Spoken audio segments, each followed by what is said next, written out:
Picture this, the dead of night, in the deepest, darkest bowels of a Roman prison in Philippi. Cold stone walls press in. The air is thick with the smell of damp earth and despair. Iron shackles bite deep into the raw, bruised flesh of two men, Paul and Silas. Their feet are locked tight in heavy wooden stocks, immobilizing them in agony. Every nerve screams in protest from the brutal beating they endured just hours before. The other prisoners groan, whimper, or curse into the suffocating blackness. This is a place where hope comes to die. But listen, cutting through the grim silence isn't another cry of pain.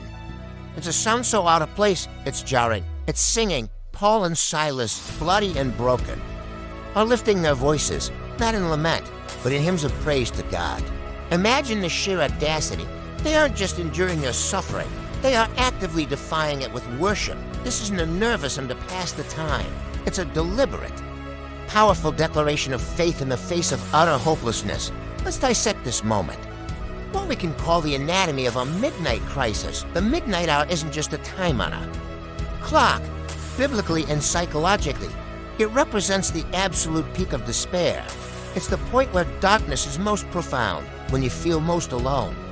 When every logical reason to give up screams in your ear, think about the inner prison of Philippi. This wasn't some holding cell. It was maximum security.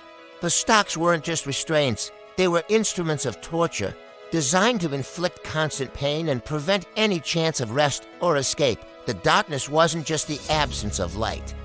It was a physical, oppressive weight in this extreme environment. The natural human response is fear, anger, or silent resignation. But Paul and Silas make a conscious choice. They pivot from silent suffering to vocal praise. They don't wait for a sign, for a rescue, for the sun to rise. They choose to praise God right there, in the middle of their chains, in the heart of their midnight. This single act of intentional praise is what sets the stage for one of the most incredible events in the scriptures. It's a master class in what we can call preemptive praise. So what happens when you praise God before the victory? Let's look at the mechanics of this spiritual phenomenon. Paul and Silas's praise wasn't just noise, it was a form of spiritual warfare. In a world governed by cause and effect, they were introducing a supernatural element into their physical reality. Their faith, expressed through song, was a direct challenge to the authority of their circumstances. You can almost visualize their prayers and hymns ascending from that filthy pit, bypassing the stone and steel and reaching the very throne of heaven. They were demonstrating an unwavering trust that their God was bigger than their prison, bigger than the Roman Empire, bigger than their pain. And then it happens, suddenly. The ground begins to violently shake. This isn't a minor tremor. The Bible describes a massive earthquake that rocks the very foundations of the prison. The walls groan and split. The heavy iron doors are thrown wide open, and miraculously, every single prisoner's chains fall off. Notice the sequence. First came the praise, then came the power. The earthquake wasn't a random natural event that they got lucky with. The text presents it as a direct, divine response to their worship. Their faith literally moved the earth. Their praise shook the foundations of their prison, and the chains that bound them were broken. Now, how does this ancient story connect with us today? We might not be in a literal Philippian jail, but we all face our own prisons. The prison of anxiety, where the walls of what if close in on you. The prison of depression, a darkness so profound it feels like midnight will never end. The prison of addiction, where chains you can't see hold you tighter than any iron shackle.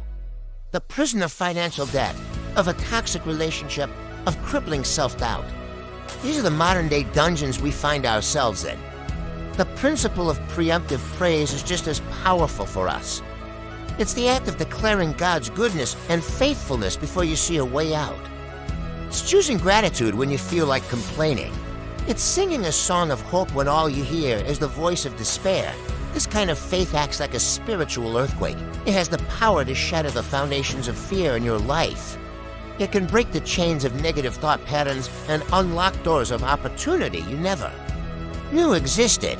When you choose to praise in your storm, you're not denying the reality of the storm. You are declaring the greater reality of the God who commands the storm. This brings us to the core moral lesson of this incredible story, the most astounding miracle. That night wasn't the earthquake. The true miracle was the unbreakable spirit of two men who decided to sing in the dark.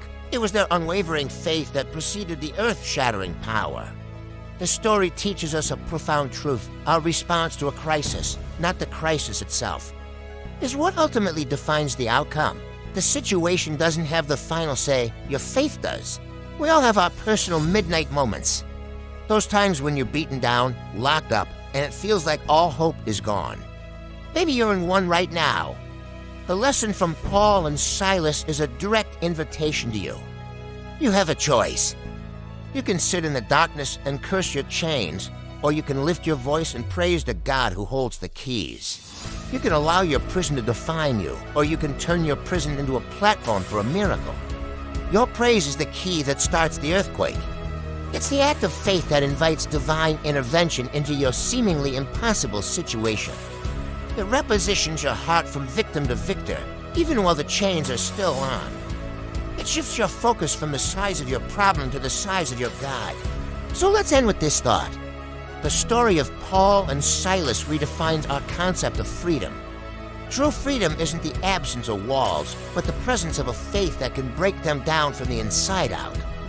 Your circumstances may have you locked down, but they can never lock up your praise.